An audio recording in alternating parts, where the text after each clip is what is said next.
If you take out your Bibles or your bulletins and open back up to John chapter 1, I'm going to read that again one more time for us to put it in our brains. Starting at verse 43. The next day, Jesus decided to go to Galilee. He found Philip and said to him, "Follow me." Now Philip was from Bethsaida, the city of Andrew and Peter. Philip found Nathanael and said to him, "We have found him of whom Moses in the law and also the prophets wrote, Jesus of Nazareth, the son of Joseph." Nathanael said to him, "Can anything good come out of Nazareth?" Philip said to him, "Come and see." Jesus saw Nathanael coming toward him and said to him, "Behold, an Israelite indeed, in whom there is no deceit." Nathanael said to him, "How do you know me?" Jesus answered him, "Before Philip called you, when you were under the fig tree, I saw you." Nathanael answered him, "Rabbi, you are the Son of God. You are the King of Israel." Jesus answered him, "Because I said to you, I saw you under the fig tree, do you believe? You will see greater things than these." And he said to him, "Truly, truly, I say to you, you will see heaven open and angels of God ascending and descending on the Son of Man." As I read through this passage this week several times, there are two truths that jumped out to me. And I'm going to give you the point of my sermon right at the beginning, but please don't fall asleep. And that's this: the two truths amongst many from this passage that stuck out to me this week were these. First, that we are found before we find, and that we're known before we know. That we're found before we find, and that we're known before we known. When I was a kid, I'm not good at reading. I don't know if many of you know that. And I'm not very good at reading. I'm a very slow reader, but I loved word searches growing up as a kid. I loved, finding the words, some of them I didn't even know. I didn't know the definition to. I didn't even know how to use them in a sentence. But I loved word searches. And I got really good at them. My parents would give me these books of word searches, and I could, on a trip up to Wisconsin to visit my grandparents, I could go through half the book on the way up. I got really good at finding the words. The thing about word searches, though, is there's really no prerequisite to do them. You don't need to know the words to find them. You don't need to know the definitions to find them. You just need to find the series of letters in a row that are in the column and then over here in the search. There's really no prerequisite to do a word search. And I loved doing my word searches. Even though I hated words, even though I hated reading, I loved doing word searches. It was fun to find the words. It was exciting to find the words and to finish a puzzle, to finish one of these. Some of them very long, and some of them having very long words, with them going backwards and forwards. There's really no prerequisite for them. You don't need a college education to do a word search. And even several years ago, when you didn't know how to read, you could do a word search. You just find the pattern of letters. Word searches are fun after a while, after you get used to doing them. We're found before we find. That's the first thing I want to talk about. We are found before we find. And if you take a look at John chapter 1, verses 43 to 45, we see this really short finding of Philip. The next day, Jesus decided to go into Galilee. He found Philip. And he said to him, "Follow me." The power of Jesus' words are in the simplicity. The power of this passage is in its simplicity. We're found, and then we follow. Jesus didn't ask Philip questions. He didn't ask him to do penance before he followed him. He didn't ask him for a resume or qualifications or contacts to call. There is no prerequisite to following Jesus. There's no prerequisite to being found by Jesus. He just finds Philip and says, "Follow me." Philip was a nobody from this small town of Galilee. And like the other disciples, there was nothing particularly noble or righteous about this man. He was an ordinary guy, much like you and me, with the same problems and the same vices, and he was most likely uneducated and of a much lower class than most anybody else. There was no earthly reason why Jesus found and chose Philip to follow him. There were much more qualified people around that Jesus could find. And yet Jesus found Philip, this ordinary, simple, uneducated man. And while I wish Jesus was walking this earth now and doing the same, pointing us out, poor, uneducated us, he's not. He's not pointing to people. He's not doing it the same way. The way Jesus finds us is much like the way Nathanael was found. Because if we continue reading, we realize that Philip just found Nathanael. There's no questions, no prerequisites, no resumes. He just finds Philip. He says, "Come and see. Follow me." We're found in much the same way. Jesus finds us through other people, through other ways. He works through other people to find us, but he never asks questions. He never asks for you to make a choice for him. He just finds you. So how were you found by Jesus? How did Jesus find you? Was it a Christian parent who brought you to the waters of baptism and then dragged you to church week after week to hear about Jesus? Or was it a friend who told you about their faith in Jesus and it got you thinking about your own? Was it a spouse who brought you to church begrudgingly and then the words of God took root in your heart? Was it someone who opened up your eyes to the love of God because they love you unconditionally, even in the state of your brokenness? How were you found by Jesus? We all have a story. We've all been found by Jesus. So how were you found? Most likely you were found through other people like Nathanael. And at your baptism, Jesus invites you to follow him, saying, "Now that you are found, follow me." That's it. And there's power in those simple words, "Follow me." He doesn't have an expectation of you.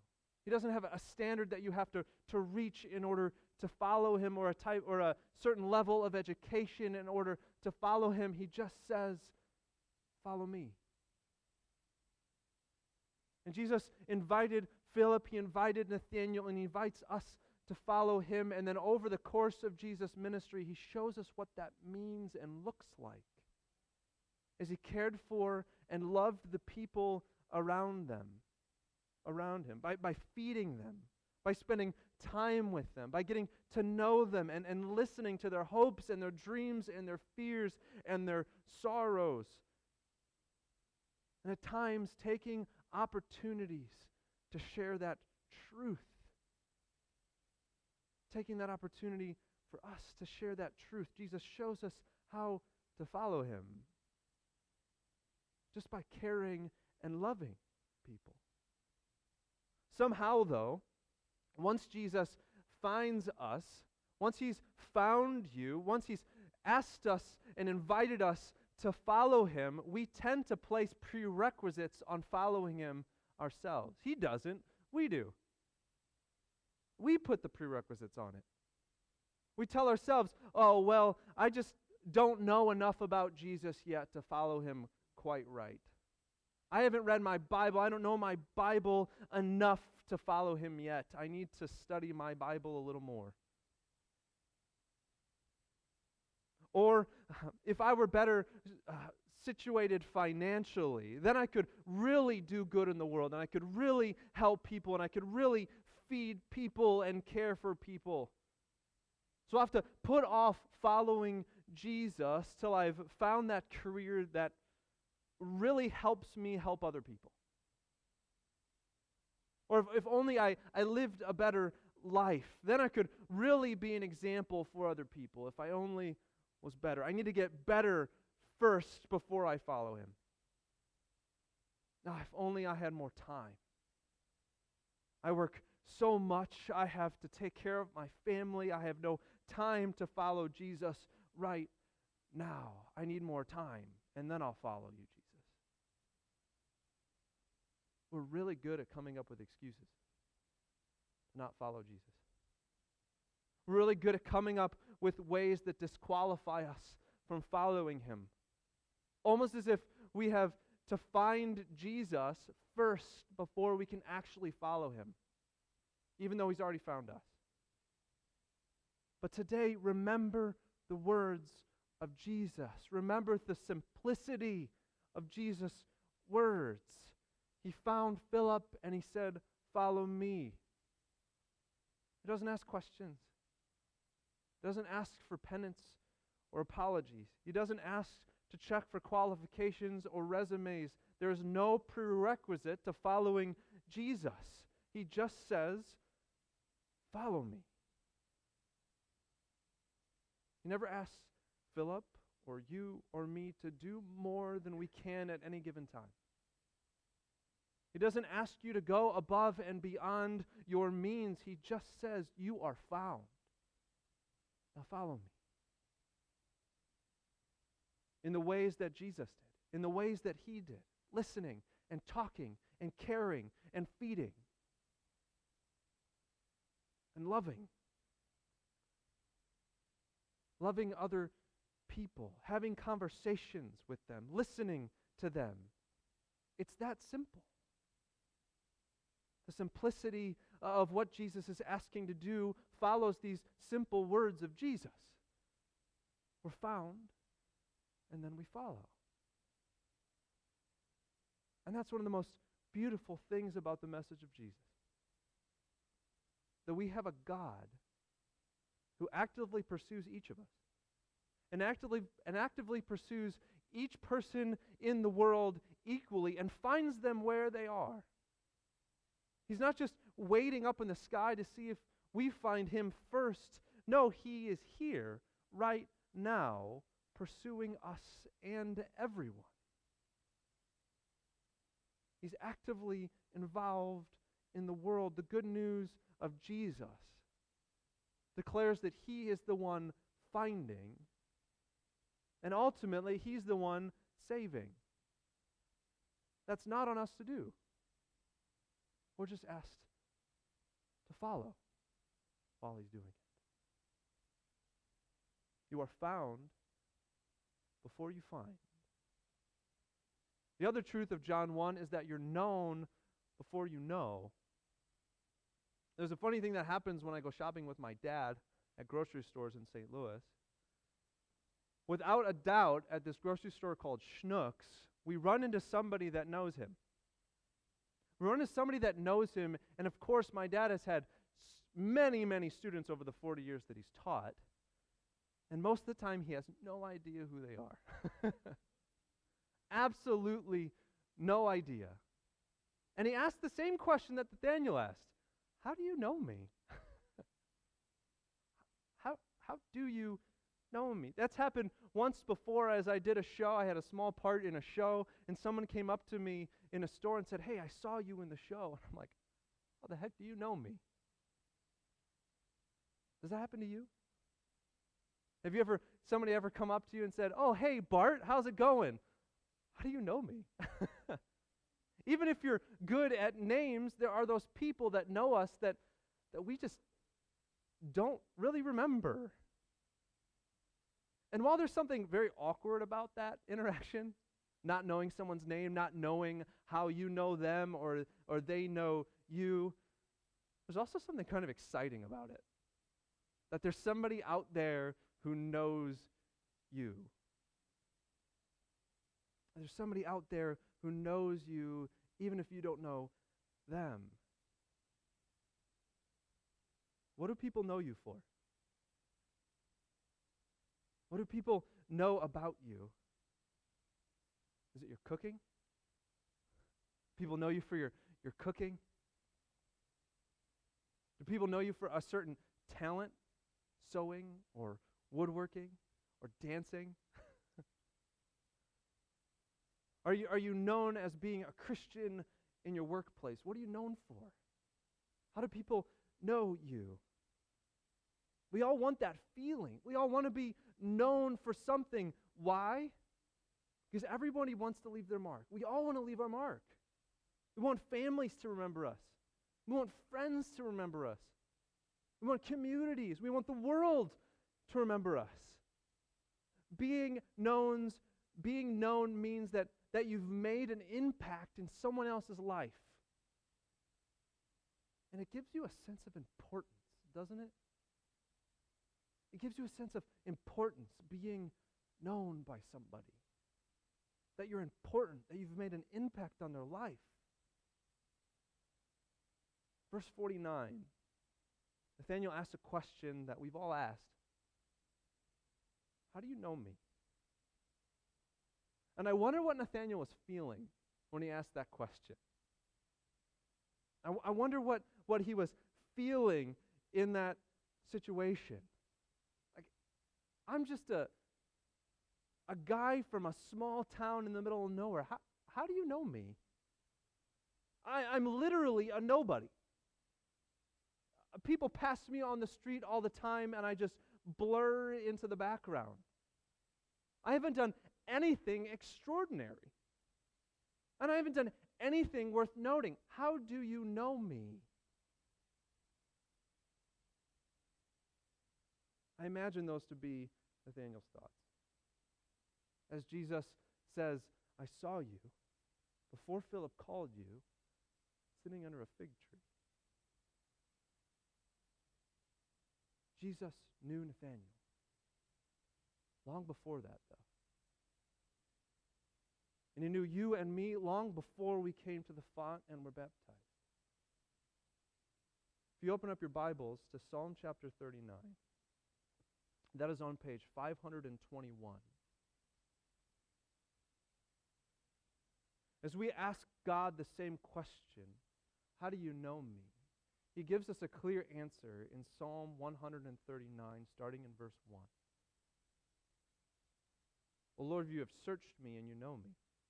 You know when I sit down and when I rise up. You discern my thoughts from afar. You search out my path and my lying down and are acquainted with all my ways. Even before a word is on my tongue, behold, O Lord, you know it altogether. You hem me in behind and before and lay your hand upon me. Such knowledge is too wonderful for me. It's too high. I cannot attain it. God knew you. We see this in the Psalms. God knew you as he stitched you together in your mother's womb. He knew you before then. God knows you and he's known you. But being known that well is extremely scary. Because there are certain things in our lives that we just don't want to have known. My extended family is a hockey family, so I had to learn how to skate. And so my parents got me ice skating lessons.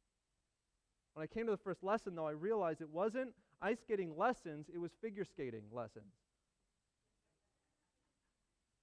Yes, I was a figure skater, while my cousin was a hockey player.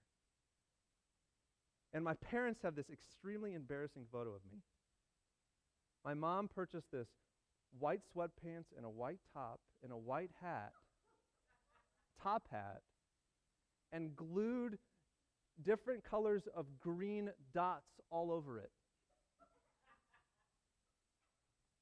and they still have that picture, and they bring it out when guests are there. We all have things about us that we don't want known. And now you all know my secret. Now you all know that thing about me that I don't want other people to know. We all have those photos, but we all have those things we don't want known. Like those days in college that you regret the choices that you made and the people you spent time with. Or those mistakes you made at your first job that you hope don't haunt you at your current one. What about that life when you didn't take your Christian faith so seriously? When you did whatever you felt like doing, no matter if God told you that was wrong or not, those days you hope no one ever finds out about. Or those doubts that you have about your faith. Those doubts that you have about God or Jesus that you're afraid to voice and share with your Christian brothers and sisters because you don't want people to think less of you. There are just things that we've done and we've experienced and that we've thought that we want to keep secret. There are those things we wish we could suppress. There are those things that we hope no one ever finds out about. Those things we hope that we could just forget. But this is yet again another beautiful declaration of the message of Jesus. That even though God knows all of those things, all of the good and all of the bad, you are still His treasured possession. You are still His prize. You are still His crown. And you're even worth dying for. Before you've been able to apologize, before you've been able to figure out this whole Jesus stuff, before you even knew God, God set in motion a plan to rescue you from all those things that keep you up at night. All those things you hope that no one ever finds out about you. All those things that you just try to suppress, all those things you wish you could just forget. He knew those things. And He knew that we would be crushed by our attempts to try to keep them secret, to try to keep them suppressed. And by those things that we just can't forget. So He came to take those things from us. 2 Corinthians chapter 5. For our sake, He made Jesus to be sin, to take on all those bad things, even though He didn't do those bad things, so that through Jesus we might become the righteousness of God. That through Him we might become right before God. And in doing so, in sending Jesus and by Jesus taking on those things, He did what we couldn't. He put all those things that keep us up at night, He put all those things to death for us with Him. He did it knowing you, knowing all the good and all the bad. But ultimately knowing that you were worth it. Knowing that you were worth dying for. He died and then He rose so that you might know not only who He is, but who you are. We're known before we know. We're known before we know that we're worth the sacrifice. That no matter what you've done, you are known and loved by God, the God who created the universe.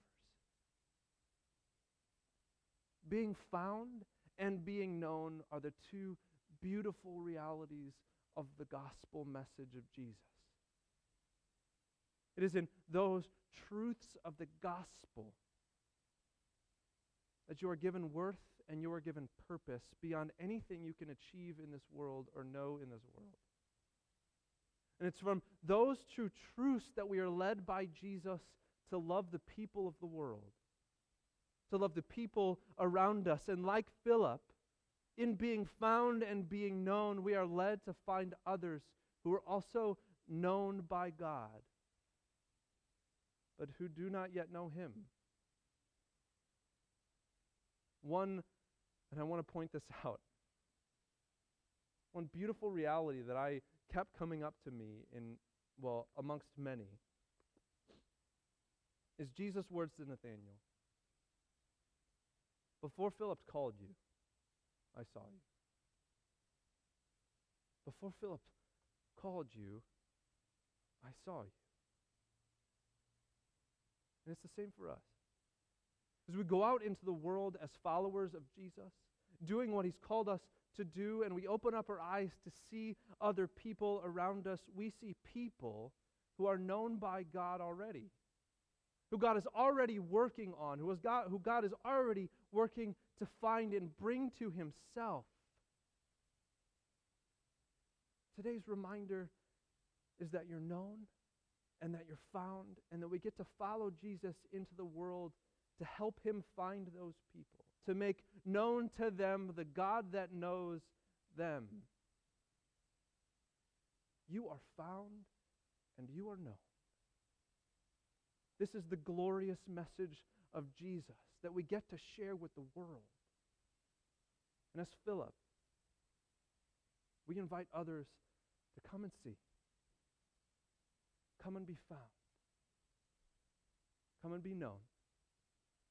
In the name and for the sake of Jesus. Amen.